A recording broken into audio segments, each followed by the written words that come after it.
We are gathered here today with drinks for Thirsty Thursday.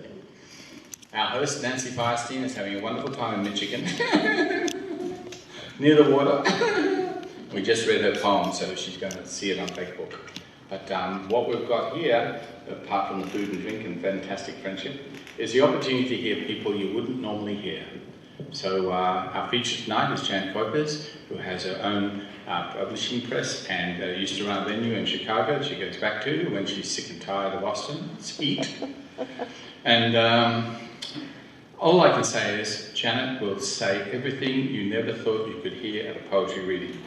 Here's Janet.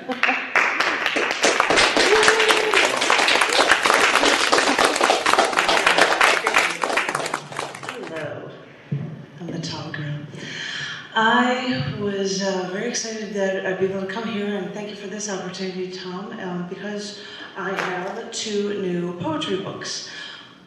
I just came back from a trip to Chicago where they bought all of the copies of every event of the year that I had on me, the January through June Volume 1 version of the book, so I only have hard copies to be able to share, though there are links for Amazon for being able to get the book, and I'll have to get one quickly before another open mic can show.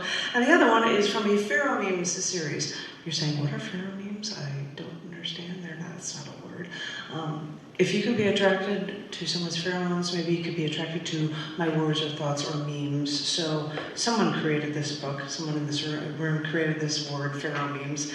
And so there's 3 in this series. This is the 3rd book, pheromones of haiku, Instagram, Twitter, and poetry. The reason why I like this book, which happens to have my school picture from kindergarten on the cover of it, is that I have a lot of short poems in here as well as longer ones. And so if there are Instagram images or they appear on Twitter or Tumblr or Facebook or whatever, those short poems, I'll just randomly pull out, hey, you've got images that come with them as well, and I will try, as I'm going through this, show those off as well. They also have longer poems, but I wanted to share things from these 2 books with you, but I felt bad that Journeys was the theme that I had chosen, so I figured I should write a couple of Journeys pieces. So I would start one to start the show and one to end the show. And I hope you like them because I wrote them while I was journeying. I was in Chicago at the time. And because I thought a train would be appropriate for this, because her first poem is called Journeys on a Train. You tell me if that volume is good enough. Just to have some back. Oops, and then I hit it. Why don't you start that again? Thank you. This first poem is called Journeys on a Train. Traveling across country on a train, I have listened to the rhythmic rock as the engine rolled cars from one state to the next, giving us passengers a sunlit slice of America.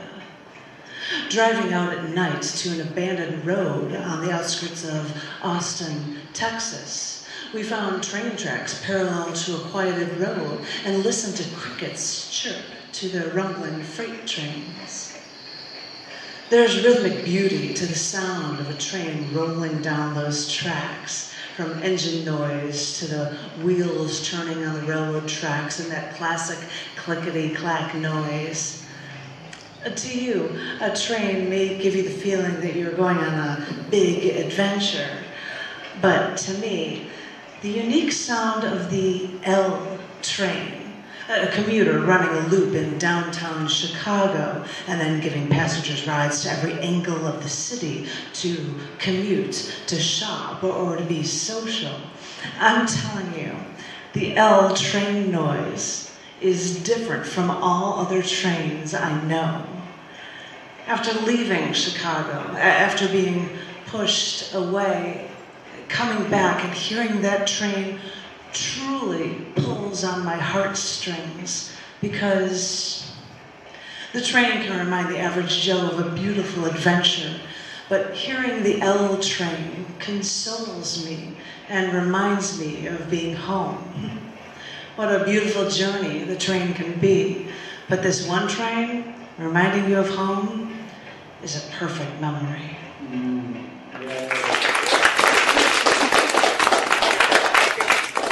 You think I'm gonna leave that that train running for the show. It just sounds like it makes you think journeys. The first poem, I was going to read it from this book, but it happens to also be in this book, so I guess I'm going to read it from this one for you.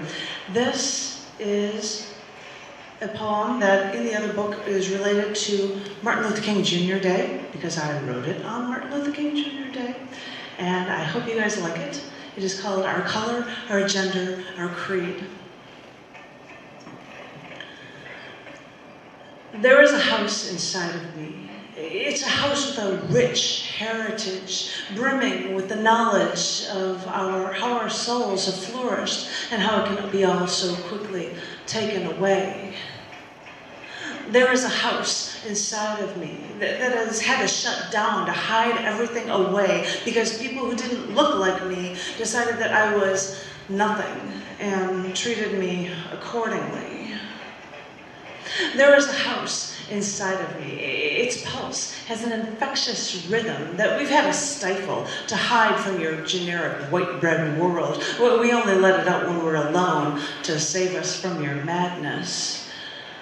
There is a house inside of me. I've hidden it away. I've sealed it up and placed it deep within, brimming with my history and my future. And I don't let it out when people can't think of me as human. There is a house inside of me. I've put boards over the windows to save myself from your storm. With your wrath, I've learned to not fight back, only because my captor won't let me. There is a house inside of me, and this house will stand strong even after you have raped me, beaten me, tortured me, tried to kill me, treated me as nothing. But you were so wrong. There's a house inside of me, and what you don't realize is that this house will outlast yours. Trust me. If your house is built on distrust and such blatant disrespect, your house is bound to collapse. Because after all this time, and after my wanting to fight, I've learned that passive resistance is only a part of my story. Because in these struggles, I have gained a wisdom and a connection that is beyond this house inside me, beyond this sharing, this inquisitive mentality. So, I want you to remember, this house is a symbol for all like me, and for all of those not like me too. Because I have a dream that everyone who has suffered like this, and even those who have not, should share their stories with all of the world, no matter our color, our race, our gender, our creed. This is my dream, because this is how we truly grow. Yeah.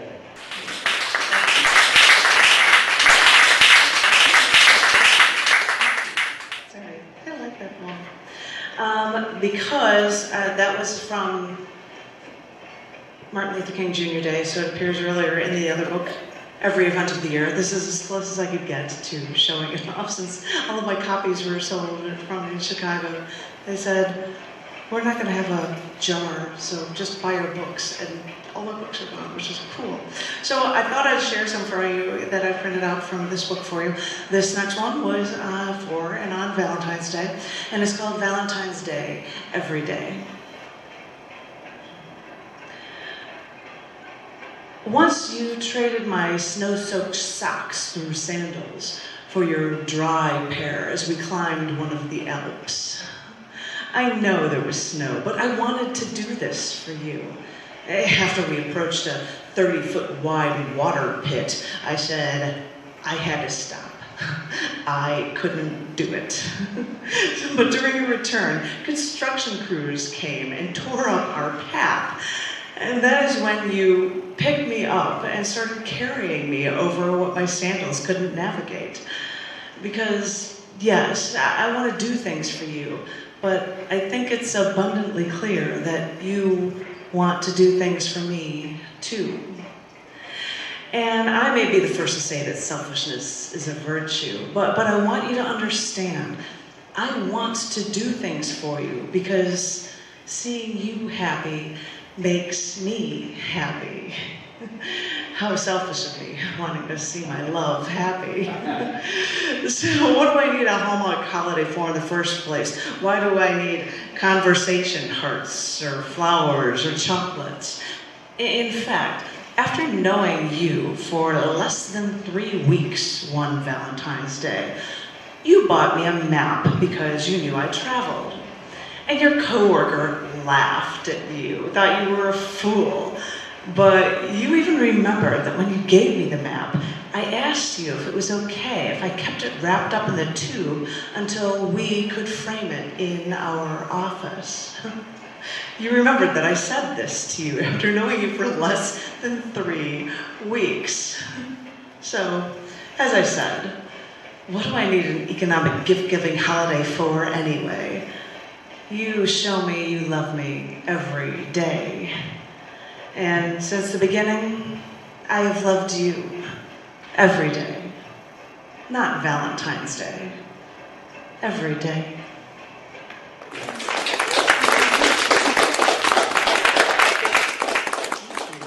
I was going through in order of as the holidays go this year. I randomly picked them out. And this one was written on March 2nd, as some may know, was Texas Independence Day. And I'm a Chicagoan, so brace yourselves. But this is called Each Trigger Pull.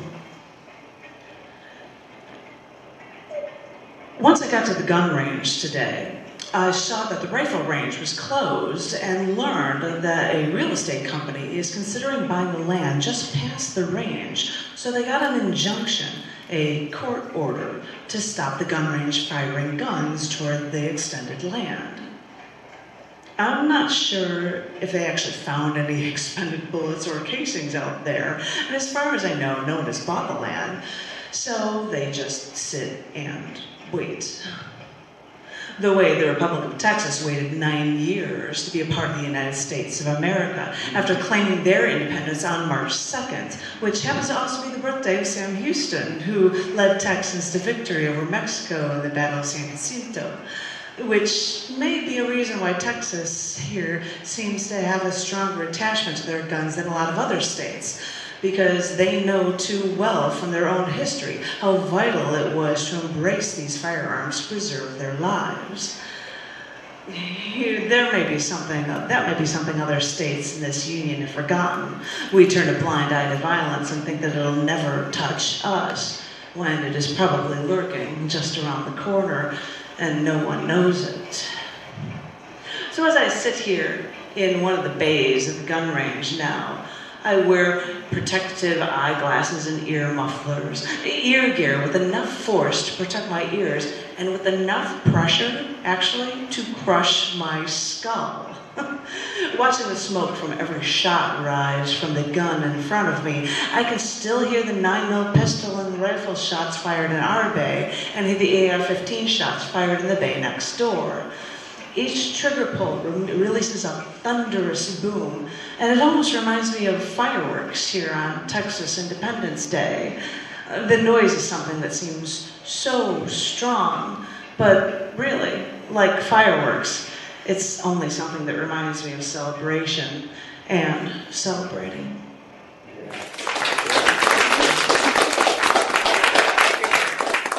Do you think, how did I connect guns to fireworks? This one is probably for a day, and I don't know what because I don't have the book on me. But this is called, there's probably something about Poetry and Creativity Day, because there's holidays pretty much every day, like crazy holidays things, and so this I think was written for that. And it's called Quilled for Poets. What metaphor should I adhere to? Should I pen metered, rhyming sonnets with my quill to share the town square?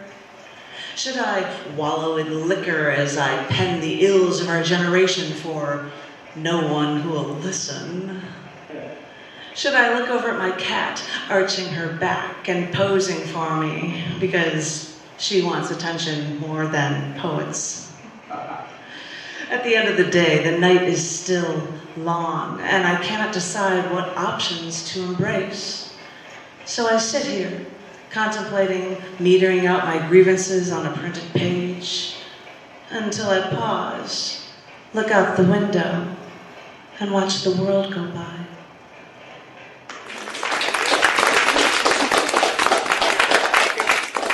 This is the last one I will shoot from this book.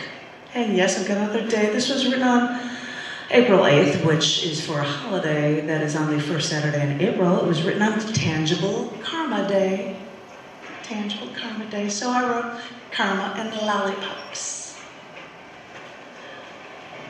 When we were about to check out of our hotel this weekend, a woman at the registry stopped us, handed us 2 embossed bunny lollipops, and said, "Happy Easter."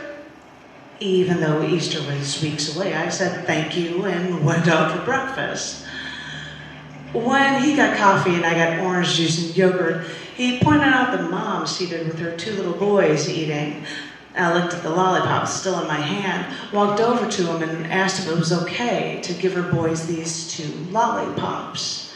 She smiled and said yes to these plastic-wrapped lollipops, but since I thought breakfast might not be the best time for candy, I gave the mother the lollipops, then got the last of my food with my luggage before we got on the road again. People get high and mighty with the phrases, do unto others as you would have others do unto you, you reap what you sow, what goes around comes around, or even paying it forward.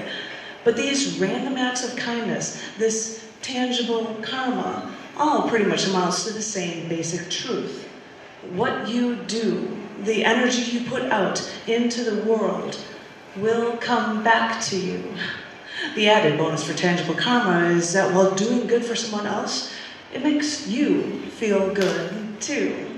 Because if karma is true and good things come to you because of the good you do, then these insignificant acts of kindness are tangible proof, evidence for exactly what you can do.